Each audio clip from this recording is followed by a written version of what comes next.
Olá, eu sou o Matheus e você está assistindo aos Contos Maravilhosos. Hoje nós vamos falar um pouco sobre os rios, eles que sempre serviram de grande inspiração para a criação de mitos e lendas folclóricos, seja pela origem das suas águas ou também pelos seres mitológicos e maravilhosos que vivem lá dentro. Não só aqui no Brasil, mas como no mundo todo e desde os povos mais antigos, como os gregos, por exemplo. Os gregos, eles tinham uma relação de grande devoção com os seus rios, pois eles acreditavam que dentro de cada rio vivia um deus. Alguns dos rios mais famosos e importantes para os gregos antigos eram os 5 rios que ficavam no Hades, ou no mundo inferior, o mundo dos mortos. Lá, no Hades, existiam 5 grandes rios.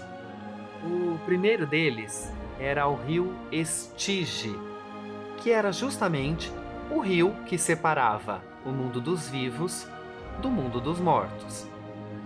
Na sequência, vinha o rio Aqueronte, ou rio da tristeza, que é por onde Caronte, o barqueiro das almas, transportava os espíritos de um lado para o outro.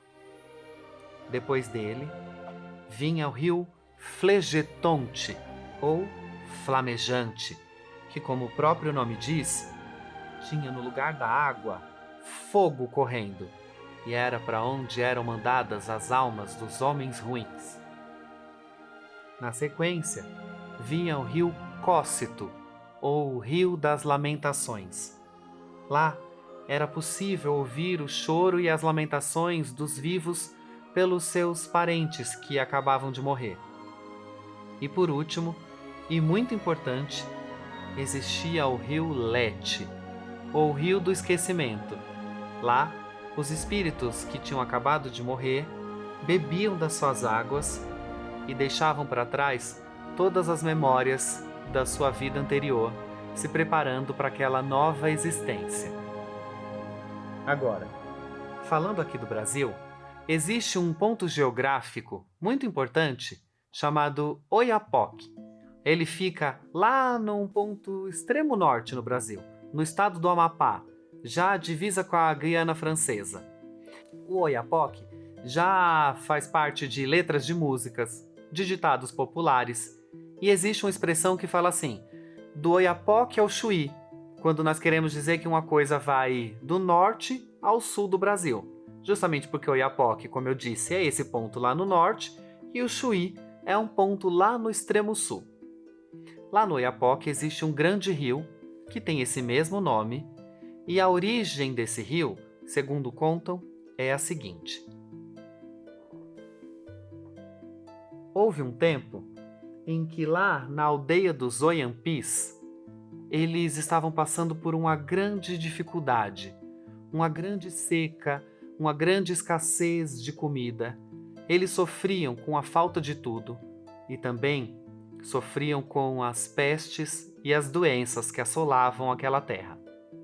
Entre os Oiampis existia uma jovem chamada Tarumã. Tarumã estava grávida e também tinha ficado viúva há pouco tempo. O seu companheiro havia morrido em uma batalha recente. A jovem também estava muito fraca, como todos por ali, mas como era muito corajosa, decidiu que sairia da aldeia e procuraria um lugar melhor onde pudesse dar à luz ao seu bebê. Tarumã, então, caminhou durante dias dentro da mata, sempre procurando algum lugar onde houvesse comida e água boa para beber. Mas o tempo foi passando Tarumã foi ficando cada vez mais cansada, tanto pela caminhada, quanto pela fraqueza, pela falta de alimento e água, e também porque o seu bebê ficava cada vez mais pesado dentro de sua barriga. Então, um dia, quando sentiu que não podia mais caminhar, Tarumã se sentou embaixo de uma grande árvore e fez uma oração ao deus Tupã. Tupã, sinto que não tenho mais forças para caminhar e que morrerei aqui sozinha com meu filho. Eu não posso rastejar por aí. Se ao menos eu fosse como uma cobra que tem o poder de deslizar, poderia tentar salvar a minha vida. E assim, a jovem se deitou ali ao pé daquela árvore e aguardou seu destino. Foi quando Tupã, ouvindo as preces da moça, decidiu atender o seu pedido e transformou-a numa grande cobra. Tarumã foi sentindo seu corpo se transformando aos poucos. A sua pele, antes lisa, passou agora a ter grossas escamas. Os seus braços e suas pernas desapareceram. A sua língua foi ficando comprida, fina e muito sensível a tudo que tocava e sentia.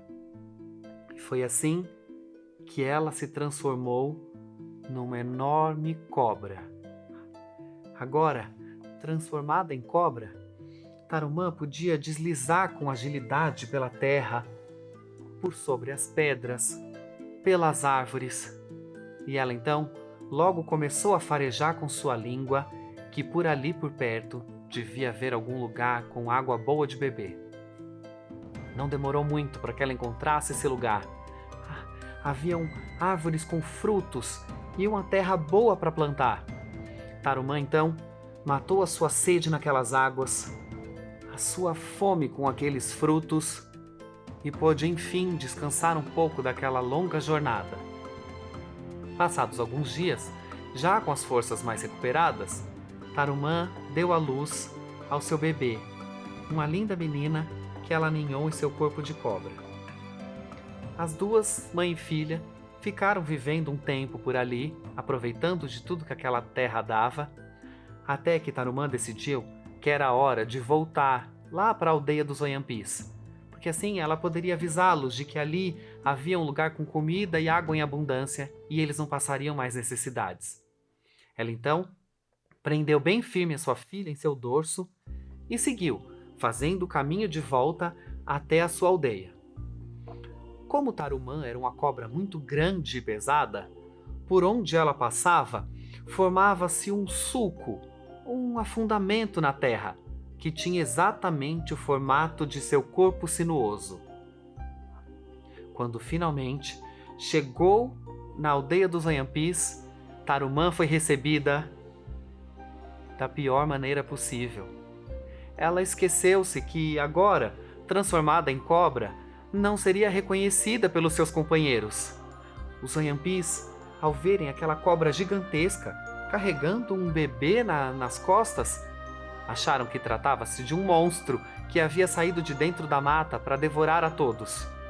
Eles então começaram a atirar as suas flechas mais afiadas. Tarumã tentava em vão se comunicar com eles, mostrar quem ela era.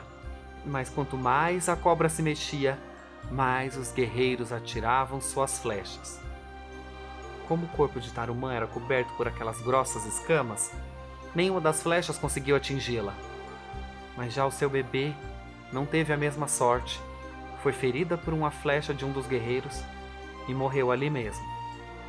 A grande cobra deu um grito de dor e começou a chorar. Chorar, chorar, chorar, chorar. Chorou tanto, que suas lágrimas foram formando um verdadeiro rio de lágrimas, exatamente ocupando todo aquele caminho que ela havia deixado, todo aquele rastro que ela deixou no seu percurso. Tarumã, então, deu seu último suspiro, mergulhou naquelas águas e desapareceu, para nunca mais ser vista. É por isso que o rio recebeu o nome de Oiapoque, que significa Rio da Grande Cobra. Eu sou Mateus e eu contei a história da origem do Oiapoque, que vem lá da região norte do Brasil. Para quem quiser acompanhar outras histórias maravilhosas, acompanhe aqui o nosso canal, curtam, inscrevam-se e até a próxima!